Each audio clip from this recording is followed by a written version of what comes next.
नमस्कार, शब्द साची विंध्य के समाचार बुलेटिन में आपका स्वागत है। मैं हूं आपके साथ न्याजिया। शुरुआत करते हैं हेडलाइन से। मऊगंज में चलते ट्रैक्टर के रोटावेटर में फंसकर युवक की एसजीएमएच रीवा में मौत। रीवा सिरमौर मार्ग पर कार और बाइक की टक्कर में महिला पुरुष सहित मासूम घायल। रीवा में हृदय रोग से पीड़ित नवजात को किया गया एयरलिफ्ट। रीवा में पशुपालन विभाग के कर्मचारियों ने सीएम के नाम सौंपा ज्ञापन। रीवा में भारतीय मजदूर संघ ने रैली निकालकर कलेक्टर को सौंपा ज्ञापन। मऊगंज में तालाब से मिला गुमशुदा युवक का कटा सिर, तीसरे दिन हुआ पोस्टमार्टम। सतना में शराब दुकान तोड़ फोड़ मामले में 4 फरार आरोपी गिरफ्तार। रीवा में सतना रेल लाइन में चलती ट्रेनों पर हो रही पत्थरबाजी। उप मुख्यमंत्री राजेंद्र शुक्ल ने मऊगंज में निर्माणाधीन अस्पताल का किया निरीक्षण। सिंगरौली में संदिग्ध हालत में मिला युवक का शव, हत्या का आरोप। सिंगरौली में केमिकल टैंकर और फ्लाई ऐश बलकर में जोरदार टक्कर। सिरमौर विधायक ने वितरित किए अटल ई सेवा केंद्रों के प्राधिकार पत्र। और एमपी में 2 दिन तक कई जिलों में शीतलहर का अलर्ट। जादू देखा है, हम दिखाते हैं। आप सोचिए, हम बनाते हैं। अपने घर या ऑफिस को सजाएं मनपसंद डिजाइन के कस्टमाइज वॉलपेपर्स, ब्लाइंड्स, पेंटिंग्स और लेजर कटिंग से बनी आकर्षक चीजों से।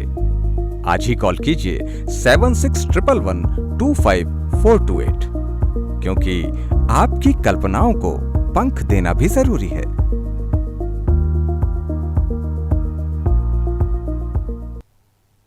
अब खबरें विस्तार से। मऊगंज जिले के नईगढ़ी थाना क्षेत्र अंतर्गत ग्राम इटहाई में रविवार दोपहर खेत में जुताई के दौरान एक दिल दहला देने वाला हादसा हो गया। ट्रैक्टर में लगे रोटावेटर में चढ़ने की कोशिश कर रहे 18 वर्षीय युवक दिव्यांश उर्फ छोटू कोल का पैर फिसल गया और वो चलते रोटावेटर की चपेट में आ गया। गंभीर रूप से घायल युवक को उपचार के लिए रीवा लाया गया, जहां संजय गांधी अस्पताल में आज सुबह इलाज के दौरान उसकी मौत हो गई। प्रत्यक्षदर्शियों और परिजनों के अनुसार रविवार दोपहर करीब 12 बजे सचिन कोल ट्रैक्टर से खेत की जुताई कर रहा था। छोटू कोल पीछे से ट्रैक्टर पर चढ़ने का प्रयास कर रहा था। इसी दौरान उसका पैर फिसला और वो सीधे चलते रोटावेटर में जा गिरा। रोटावेटर के तेज घूमते ब्लेड ने उसके दोनों पैरों और कमर के पास गंभीर चोटें पहुंचाई। हादसे के तुरंत बाद परिजन उसे नईगढ़ी स्थित प्राथमिक स्वास्थ्य केंद्र ले गए, जहां प्राथमिक उपचार के बाद हालत गंभीर देखते हुए रीवा रेफर कर दिया गया। पुलिस द्वारा पंचनामा कार्रवाई के बाद शव को पोस्टमार्टम के लिए भेज दिया गया।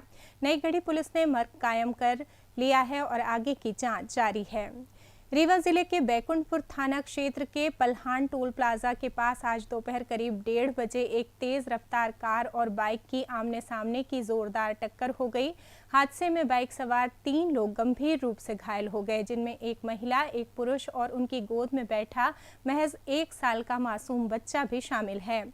घायलों की पहचान उमरी निवासी शिवेंद्र कुशवाहा, उनकी पत्नी सरोज कुशवाहा और उनके 1 साल के बच्चे के रूप में हुई है। तीनों को तत्काल 108 एम्बुलेंस की मदद से रीवा के संजय गांधी अस्पताल में भर्ती कराया गया है, जहां उनकी हालत गंभीर बनी हुई है। प्रत्यक्षदर्शियों के अनुसार रीवा की ओर से आ रही सफेद रंग की महिंद्रा कार अत्यधिक तेज रफ्तार में थी। बाइक सवार साइड देकर निकलने की कोशिश कर रहे थे, लेकिन कार बीचों बीच आ गई और टक्कर हो गई। टक्कर इतनी जोरदार थी कि कार के दोनों एयरबैग खुल गए, जिससे कार चालक की जान बाल-बाल बच गई। कार चालक सुरक्षित बताया जा रहा है। रीवा जिले में जन्मजात हृदय रोग से पीड़ित 1 माह के नवजात की जान बचाने के लिए बड़ा मेडिकल रेस्क्यू ऑपरेशन चलाया गया। उप मुख्यमंत्री एवं स्वास्थ्य मंत्री राजेंद्र शुक्ला के विशेष निर्देश पर बच्चे को रीवा एयरपोर्ट से एयर एम्बुलेंस के जरिए मुंबई के SRCC चिल्ड्रन हॉस्पिटल एयरलिफ्ट किया गया। रायपुर ब्लॉक निवासी शशि भूषण तिवारी व प्रियंका पाठक का बेटा 1 माह पहले पैदा हुआ था। जन्म के कुछ दिन बाद ही बच्चे को सांस लेने में तकलीफ, शरीर का नीला पड़ना और ऑक्सीजन लेवल तेजी से गिरने की समस्या शुरू हो गई। पहले निजी अस्पताल में निमोनिया बताकर इलाज चला, लेकिन कोई फायदा नहीं हुआ। बाल रोग विशेषज्ञ डॉक्टर शब्द सिंह के पास ले जाने पर कार्डियक इको कराया गया। हृदय रोग विशेषज्ञ डॉक्टर केडी सिंह की रिपोर्ट में दिल में गंभीर छेद होने की पुष्टि हुई। बच्चे की हालत हर पल बिगड़ रही थी। डिप्टी सीएम राजेंद्र शुक्ला को जैसे ही मामले की गंभीरता पता चली, उन्होंने व्यक्तिगत हस्तक्षेप करते हुए एयर एम्बुलेंस की व्यवस्था के निर्देश दिए। रीवा कलेक्टर प्रतिभा पाल और एसडीएमएच के अधीक्षक डॉक्टर राहुल मिश्रा की टीम ने पूरी तैयारी की। रविवार सुबह करीब 9 बजे रीवा एयरपोर्ट से एयर एम्बुलेंस ने मासूम को मुंबई रवाना किया। वहां एसआरसीसी हॉस्पिटल में विशेषज्ञ टीम ने तुरंत उपचार शुरू कर दिया। मध्य प्रदेश के पशुपालन विभाग में प्रशासनिक अधिकारियों की मनमानी और असंभव टारगेट थोपने का मामला सामने आया है। इस संबंध में रीवा में विभाग के कर्मचारियों द्वारा मुख्यमंत्री डॉक्टर मोहन यादव के नाम कलेक्टर को ज्ञापन सौंपा है, जिसमें गंभीर आरोप लगाए हैं कि अधिकारियों द्वारा कृत्रिम गर्भाधान के नाम पर जबरदस्त दबाव बनाया जा रहा है और हर कार्यकर्ता से प्रतिदिन 20 कृत्रिम गर्भाधान करने को बाध्य किया जा रहा है, जो कि प्राकृतिक रूप से असंभव है। शिकायतकर्ता ने मांग की है कि इस मनमानी को तत्काल रोका जाए। ज्ञापन में बताया गया है कि कृत्रिम गर्भाधान एक पूरी तरह प्राकृतिक प्रक्रिया है, जिसे आदर्श परिस्थितियों में ही सफलता मिलती है। प्रशासनिक अधिकारी सिर्फ कागजी आंकड़े बनाने के लिए अनुचित दबाव डाल रहे हैं, जिससे भ्रामक रिकॉर्ड तैयार हो रहा है। इससे ना तो उन्नत नस्ल के पशु पैदा होंगे और ना ही दुग्ध उत्पादन बढ़ेगा, बल्कि पशुपालकों को नुकसान होगा। शिकायतकर्ता ने मुख्यमंत्री को उच्च शिक्षित पशुपालक बताते हुए अपील की है कि वे स्वयं जानते हैं कि एक व्यक्ति का एक दिन में 20 गाय भैंसों का कृत्रिम गर्भाधान करना किसी भी हालत में संभव नहीं है। भारतीय मजदूर संघ ने सोमवार को पूरे मध्य प्रदेश में अपनी 46 सूत्रीय मांगों को लेकर एक साथ प्रदर्शन किया।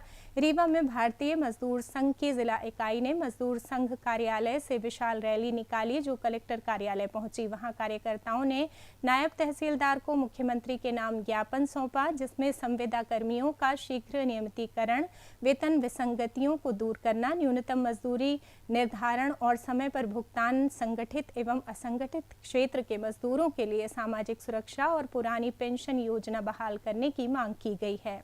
रैली को संबोधित करते हुए बीएमएस के जिला अध्यक्ष एवं पदाधिकारियों ने कहा, मजदूरों के साथ लगातार अन्याय हो रहा है। सरकार हमारी जायज मांगों को अनसुना कर रही है। यदि जल्द मांगें पूरी नहीं हुई तो पूरे प्रदेश में उग्र आंदोलन किया जाएगा।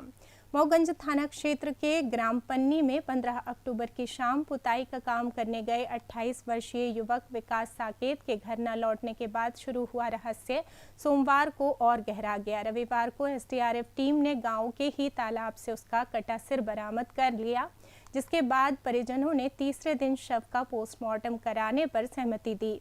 संजय गांधी चिकित्सालय में पोस्टमार्टम के बाद शव परिजनों को सौंप दिया गया। परिजनों ने बताया कि 15 अक्टूबर को गुमशुदगी की रिपोर्ट मऊगंज थाने में दर्ज कराई थी, लेकिन पुलिस ने कोई ठोस कार्रवाई नहीं की।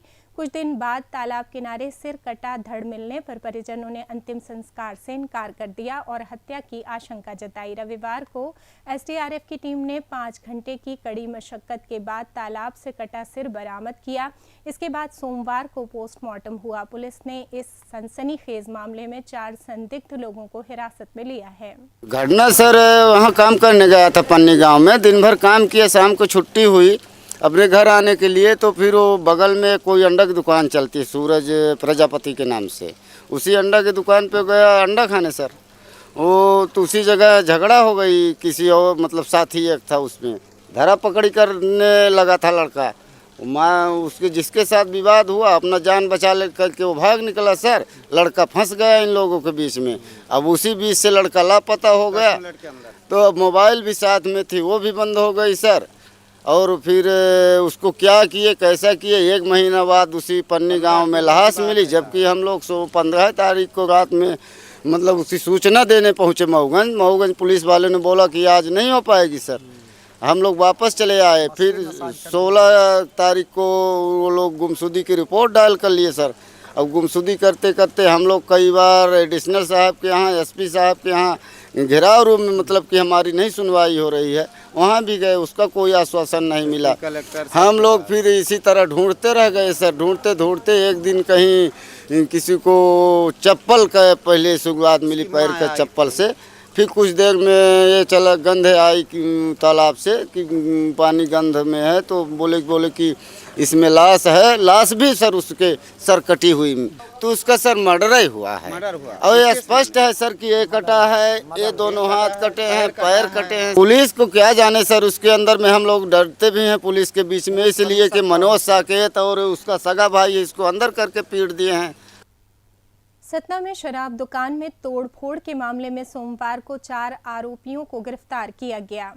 ये आरोपी 17 दिनों से फरार चल रहे थे। घटना 30 अक्टूबर की देर रात सिटी कोतवाली इलाके के अमरपाटन मोड़ तिराहे पर स्थित एक शराब दुकान में हुई थी। पुलिस के अनुसार आरोपियों ने मुफ्त में शराब की मांग की थी। सेल्समैन द्वारा मना करने पर उन्होंने उसके साथ मारपीट की और दुकान में तोड़फोड़ की। शराब दुकान के मैनेजर सूरज कुमार ने इस संबंध में पुलिस में शिकायत दर्ज कराई थी। जांच के दौरान पुलिस ने सीसीटीवी फुटेज की मदद से आरोपियों की पहचान की। गिरफ्तार किए गए आरोपियों में दीपक शुक्ला, अजय जायसवाल, अमित सोनी और सतीश दाहिया शामिल हैं। ये सभी सतना के कृष्णकुला चौराहे के निवासी हैं। आरोपियों को सोमवार को कोर्ट में पेश किया गया, जहां से उन्हें न्यायिक हिरासत में जेल भेज दिया गया है। रीवा सतना रेल खंड पर शरारती तत्वों ने एक बार फिर रेलवे की मुश्किलें बढ़ा दी हैं। सकरिया रेलवे स्टेशन के पास पिछले कुछ दिनों में 2 पैसेंजर ट्रेनों पर पत्थरबाजी की घटनाएं सामने आई हैं। इनमें रीवा इतवारी एक्सप्रेस और रीवा एकता नगर एक्सप्रेस शामिल हैं। पत्थरबाजी से एकता नगर एक्सप्रेस के एक कोच का कांच पूरी तरह चटक गया। गनीमत रही कि कोई यात्री घायल नहीं हुआ। दोनों घटनाओं में आरपीएफ ने अज्ञात शरारती तत्वों के खिलाफ मामला दर्ज कर लिया है, लेकिन अभी तक किसी आरोपी की पहचान नहीं हो सकी है। जानकारी के अनुसार सकरिया रेलवे स्टेशन के पास रेलवे ओवरब्रिज का निर्माण कार्य चल रहा है। इसी कारण स्थानीय लेवल क्रॉसिंग गेट को पूरी तरह बंद कर दिया गया है, जिससे आसपास के ग्रामीणों को आने जाने में भारी परेशानी हो रही है। कुछ दिन पहले ग्रामीणों ने गेट खुलवाने की मांग को लेकर जोरदार प्रदर्शन भी किया था। रेलवे और स्थानीय सूत्रों का मानना है कि गेट बंद होने से नाराज कुछ शरारती तत्व ही चलती ट्रेनों पर पत्थर फेंक रहे हैं। मध्य प्रदेश के उप मुख्यमंत्री राजेंद्र शुक्ल ने सोमवार को मऊगंज जिले के सिविल हॉस्पिटल का औचक निरीक्षण किया। इस दौरान उन्होंने वर्तमान में चल रहे विस्तार कार्यों एवं नए जिला चिकित्सालय भवन की प्रगति का जायजा लिया। निरीक्षण के दौरान उप मुख्यमंत्री ने निर्माण एजेंसी के अधिकारियों व कर्मचारियों को सख्त निर्देश दिए कि गुणवत्ता से किसी भी प्रकार का समझौता स्वीकार नहीं किया जाएगा और निर्धारित समय सीमा में सभी कार्य पूर्ण करने होंगे। उन्होंने कहा कि जिले में स्वास्थ्य सेवाओं को सुदृढ़ करने के लिए सरकार पूरी तरह प्रतिबद्धता के साथ कार्य कर रही है। लगभग 40 करोड़ रुपए की लागत से बन रहा 200 बिस्तरों वाला अत्याधुनिक जिला चिकित्सालय भवन तेज गति से निर्माणाधीन है। नए भवन में सभी आधुनिक सुविधाएं उपलब्ध होंगी, जिससे जिले के लोगों को बेहतर एवं त्वरित चिकित्सा सेवाएं मिल सकेंगी। उप मुख्यमंत्री ने मौके पर मौजूद अभियंताओं व ठेकेदारों से विस्तृत चर्चा की और हर स्तर पर गुणवत्ता सुनिश्चित करने के स्पष्ट निर्देश दिए। सिंगरौली जिले के सरई थाना क्षेत्र अंतर्गत इटमा गांव में सोमवार सुबह एक 28 वर्षीय युवक राजेंद्र साकेत उर्फ पप्पू का शव घर के अंदर संदिग्ध परिस्थितियों में मिला। परिजनों ने हत्या का आरोप लगाते हुए बताया कि रविवार शाम गांव के ही रवि साकेत से हुए विवाद के बाद राजेंद्र की लाठी डंडों से बुरी तरह पिटाई की गई थी। कुछ ग्रामीणों ने बीच बचाव कर उसे घर तक पहुंचाया था। सुबह जब वो नहीं उठा तो कमरे में जाकर देखा तो वो मृत पड़ा था। पिटाई की वजह से ही उसकी मौत हुई है। सूचना मिलते ही सरई थाना प्रभारी अपने दल बल के साथ मौके पर पहुंचे। पुलिस ने शव को कब्जे में लेकर पंचनामा कार्रवाई की और पोस्टमार्टम के लिए भेज दिया। थाना प्रभारी ने बताया कि परिजनों की शिकायत पर रवि साकेत सहित अन्य के खिलाफ हत्या का मामला दर्ज कर लिया गया है। सिंगरौली जिले के जियावान थाना क्षेत्र में नेशनल हाईवे 39 पर सोमवार सुबह केमिकल से भरे टैंकर और फ्लाई ऐश लदे बलकर ट्रक की आमने सामने की भयंकर भिड़ंत हो गई। हादसे में टैंकर का अगला हिस्सा बुरी तरह क्षतिग्रस्त हो गया और चालक घायल हो गया। दूसरी तरफ बलकर चालक अपने ट्रक को मौके पर छोड़कर फरार हो गया। घायल टैंकर चालक सुरेश कुमार को तुरंत देवसर सामुदायिक स्वास्थ्य केंद्र ले जाया गया। डॉक्टरों के अनुसार उन्हें सिर और हाथ पैर में मामूली चोटें आई हैं। प्राथमिक उपचार के बाद उनकी स्थिति स्थिर है और वे खतरे से बाहर हैं। प्रत्यक्षदर्शियों ने बताया कि दोनों भारी वाहन हाईवे पर तेज रफ्तार में थे। अचानक टक्कर होने से केमिकल टैंकर सड़क किनारे जा गिरा। गनीमत रही कि टैंकर में रिसाव नहीं हुआ, वरना बड़ा रासायनिक हादसा हो सकता था। हादसे की सूचना मिलते ही जियावान पुलिस मौके पर पहुंची और क्रेन की मदद से दोनों वाहनों को हटवाकर करीब 1 घंटे बाद यातायात सुचारू कराया। सिरमौर विधायक दिव्यराज सिंह द्वारा अटल ई सेवा केंद्र प्राधिकार पत्र का वितरण विभिन्न ग्राम पंचायतों से आए CSC संचालकों को किया गया। रीवा में आयोजित कार्यक्रम में विधायक द्वारा CSC संचालकों को शुभकामनाएं देते हुए CSC द्वारा ग्रामीण क्षेत्रों में किए जा रहे कार्यों एवं सेवाओं की प्रशंसा करते हुए कहा कि अटल ई सेवा केंद्र ग्रामीण क्षेत्रों के डिजिटल विकास एवं शासन की योजनाओं को अंतिम स्तर तक पहुंचाने में सहायक सिद्ध होंगे।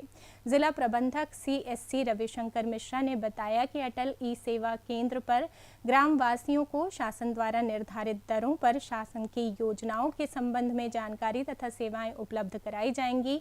अटल ई सेवा केंद्र खोलने के लिए ग्राम पंचायत के भवन या ई पंचायत कक्ष या अन्य शासकीय भवन में स्थान उपलब्ध कराया जाएगा। मौसम की बात करें तो मध्य प्रदेश में इन दिनों कड़ाके की ठंड पड़ रही है। रविवार रात भोपाल में नवंबर के इतिहास की सबसे सर्द रात बन गई। यहां पारा 5.2 डिग्री सेल्सियस दर्ज किया गया।